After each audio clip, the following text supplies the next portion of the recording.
Closes that easy, man. Okay, so here it is, our latest toy, 63 T-Bird. Sonya likes it, so we're gonna bring it home. Not today, I gotta go get the trailer for it, but it's a good original car. Looks like everything's all there in stock. Power window, AC car. A beautiful interior. I'll show you something cool about these. Check this out, everybody knows this, but I'm gonna show you anyway. It's got a swing away steering wheel. So this is really cool. It's AC car. Pull there, I'll have to fix that. And the other door panel's kind of got the same thing going on. But it's a nice solid little car. There's no doors. A little bit of crazing in the paint. It's an old lacquer paint job, but Liberty and I'll work on buffing this up and bring back that color.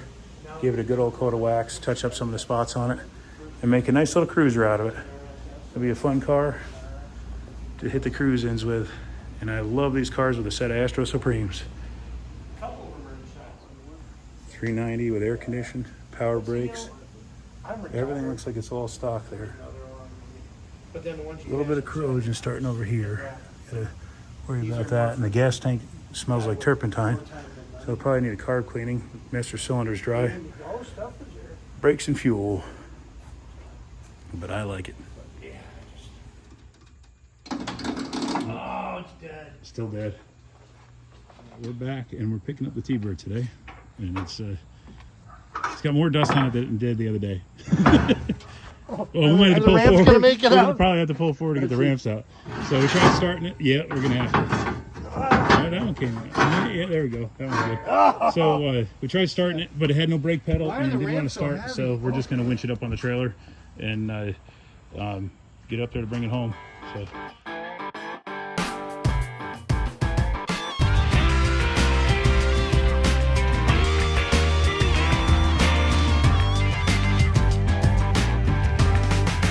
Stored in the basement garage. Wes, how long did you say it was in the garage?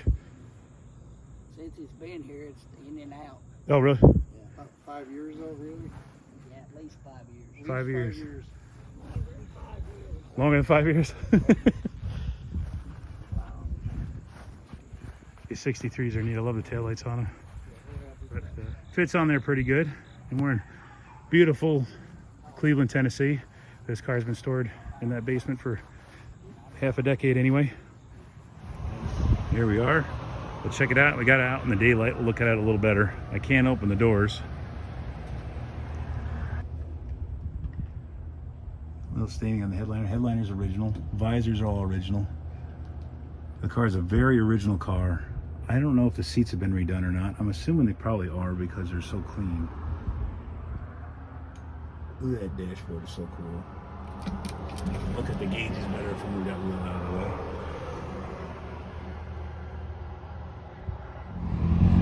It's got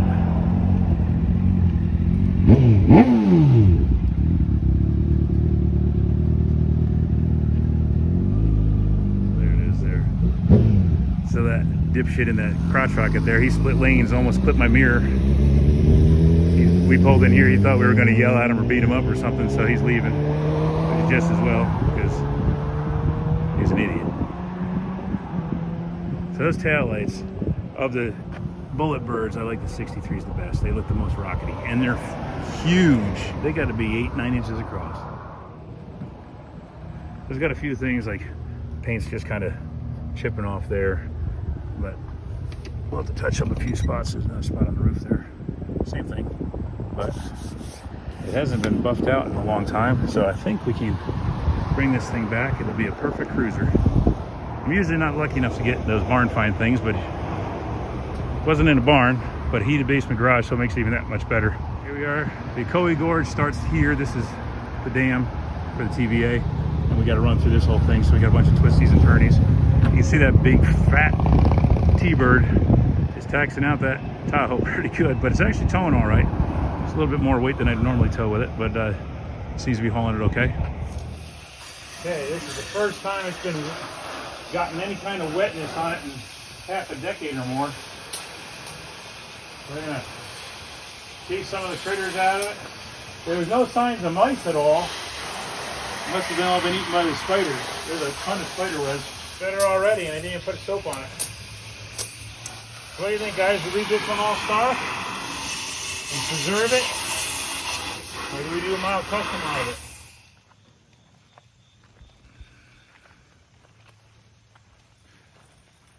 The 63 basement bird, after we washed it.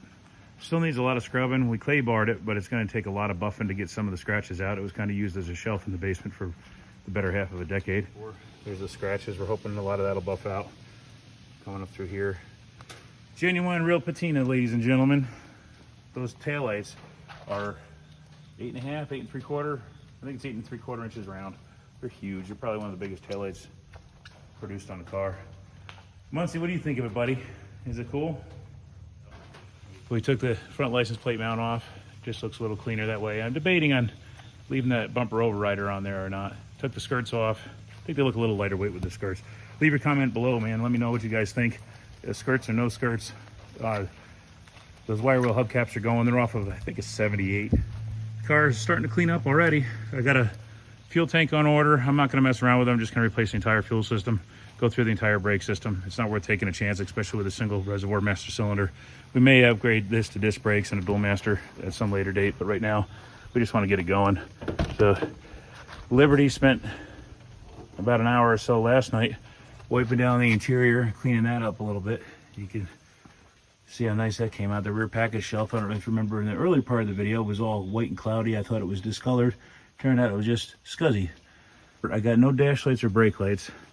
And this door, the light doesn't come on in the door there, right? And the window's not going up and down. So it might need some attention. I'm thinking it might be a wiring thing there. The doors open and close on this thing like a brand new car. It's freaking awesome. So I'm just thrilled about this car. I'm gonna hopefully change up those wheels right now. At the very least, get different hubcaps for it. I'm not a fan of wire wheels. And simulated wires, I like even less. But the car is solid as can be and straight as an arrow. The only ding I found so far was that little one right there.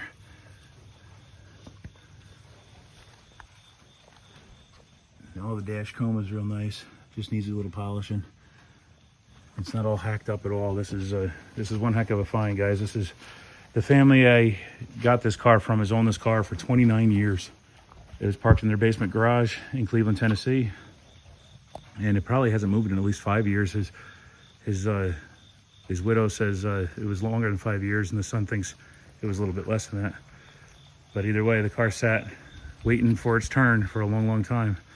And we're gonna get this beauty back on the road again. So the basement bird, watch how we fix it up and get it rolling. Clean the door jambs are on this. Ready? Closes that easy. Got it up in the air. I'm gonna take you guys underneath this thing. Holy moly, is it solid. Came in here and like Liberty pointed this bushing out. She says, look at this sucker. There's like nothing left of that, so I gotta replace that one. Everything else looks pretty decent in here. The rubber lines, look, they've been replaced. That's cool. How's this side look? Yeah, that one's a newer line too. A little bit of oil down here, but it's not like running out and dripping all over the place. We'll see how it happens when we start running it. But look at this. That is just mud and dirt. There's no rot in this thing anywhere. 3.0 gears. I got to check the fluid on this. Looks like it's been leaking a little bit there. 9-inch rear. They all had them. Look at this thing. Again, I need a pair of mufflers. This one's starting to rot out here. And that one's got a big old hole in it. Look at these pinch welds all along here. Nothing wrong with them. The whole wheel well, perfect. Those plenty of spider eggs. They'll be sure to make sure to infest all our other cars in the garage here. Might hit those with a little bit of carb cleaner, knock them out of there before they do. I don't know what kind they are. They're probably just a house spider, but they're all over the place. Yeah, man, oh man, this car. Ooh, this is nice. Yeah, this is, you don't get much more rust free than this. This is amazing to find this. Even down here in the south, because we're up in the mountains. Got a new gas tank. on its way. I ordered it, found them online and everything, and I searched the local parts stores, and it was actually, we just had an AutoZone open up. AutoZone listed them on their computer, so they had to order that. I got that in the sending unit. I'm gonna drop this stinky tank. This has some of the worst smelling gas. I haven't smelled gas this bad since the Rambler American I had. There's license plate lights and everything work on it. There's little grommets are popping out. I gotta put those back in. There we go. Okay guys, we got the gas tank out. Look how nice and solid that trunk floor is. Solid as can be. So that was a pretty easy one to drop out. Just take off the straps, let them hang. Actually disconnected them, take them right off. They just hook in there. Unplug your sender, which I did as I dropped it. But here's the interesting thing. I knew there was a new hose. There's a new sender too, which I'm replacing because the gas in here is terrible. But look how flattened that hose is. They didn't clock it right and run it down this path here, and this got squished above the tank against the floor. So I'm willing to bet this little car had a heck of a fuel delivery and starvation problem. Look at that crap. That right there is sure to be a filter clogger and carburetor wrecker. Now the weird thing is, inside the fuel neck, here's a better look inside that filler neck. You see that crystallization and scuzz right there. Now here's the weirdest thing. I've never had this happen before. It's got this, looks like never sees, but kind of like a concrete kind of never sees stuff. That must be maybe the ethanol gas. Leaves that behind when it deposits. So yeah, it's pretty nasty stuff. So that's fine enough. Some of this big stuff will get caught by the filter, but that's fine enough to get through just about everything and wreak havoc on your carburetor, leave you stranded on the side of the road at midnight. So we don't want to do that. We want to cruise on home in safety and get home safe and sound and make it so my wife likes driving this thing. That gas looks more like a dark lager. Man, it's disgusting. It is awful smelling. I don't know what I'm going to do with this stuff. I guess I'll use it to start bonfires or something. There's about a half tank of it. So if anybody needs some really stinky gas, I got plenty for you to use. Check out that sending unit. Brand new on top, but you take it out. That's disgusting. And look, the float is completely missing. This is, I think it might have a bunch of like stable or something in it that might be giving it that red stain. But that's a brand new sending unit and it's shot. It was probably put in a decade ago. Man, oh man, this stuff stinks. You can see how bad that is in there, the corrosion and stuff. Yeah, that's pretty bad. So I was starting to drain some of this fuel out into some storage tanks to get rid of the tank so it doesn't stink up the garage. And I saw something floating in the tank and it was stuck to the bottom of the tank. And let's see if we can get this thing. It's heavy.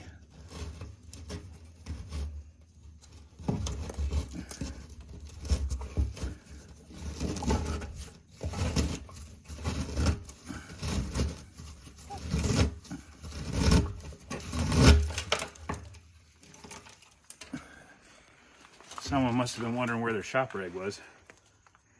And it's probably, who knows how long ago this happened, but there it is, guys. There's a rag that was in the gas tank. I thought I was going to find the float for the fuel, but man, oh man, I couldn't imagine. This car must have starved for fuel. Terrible. Well, we're going to fix that with a new tank, a new pickup and everything in a single run. All the lines going into the car look good and clean, so I'm hoping I'll drop that fuel filter off the fuel pump. It's built right into the fuel pump. Take that off, take the cartridge filter off, see what that looks like in there. If it looks like the pump's got to be replaced, we'll replace it. If not, we'll try starting it with the way it is, and hopefully the carburetor didn't pick up too much trash, and we can get this thing on the road sooner than later. Gotta fix this here because look how much that moves. This thing must have went down the road terrible. That much slop in that bushing's just gone, just hanging out. Next thing I'm gonna do, pull the wheels off, check to make sure the brakes are good. I'm gonna put new wheel cylinders and a master cylinder on it just for peace of mind, especially with a single circuit master cylinder. Obviously, we didn't get it running quite yet. We got a lot of stuff to replace, but what do you think? Skirts or no skirts? Leave a comment below, like it, subscribe, and all that other stuff.